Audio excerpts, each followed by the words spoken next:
গৌতম গম্ভীর কলকাতায় আসবেন আর কালীঘাট মন্দির দর্শনে যাবেন না, তা কি হয়? এদিকে সামনে মরণবাচন ম্যাচ। শনিবার সকালেই মা কালী দর্শনে ছুটে যান ভারতীয় দলের হেড কোচ গৌতম গম্ভীর। প্রথমে শুক্রবার রাতেই কালীঘাটে যাওয়ার কথা থাকলেও শেষমেশ শনিবার সকালেই পুজো দেন গম্ভীর। বৃহস্পতিবারের দুটো ম্যাচের পর টি-20 বিশ্বকাপে সেমিফাইনালে দৌড়ে নতুন করে অক্সিজেন পেয়েছে ভারত।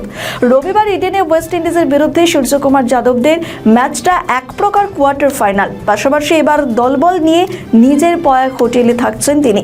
তবে শনিবার নয়, শুক্রবার সন্ধ্যায় কালীঘাটে যাওয়ার কথা ছিল, কিন্তু ভারতীয় ক্রিকেটাররা শহরে পৌঁছন নির্ধারিত সময়ের প্রায় 1 ঘন্টা পরে।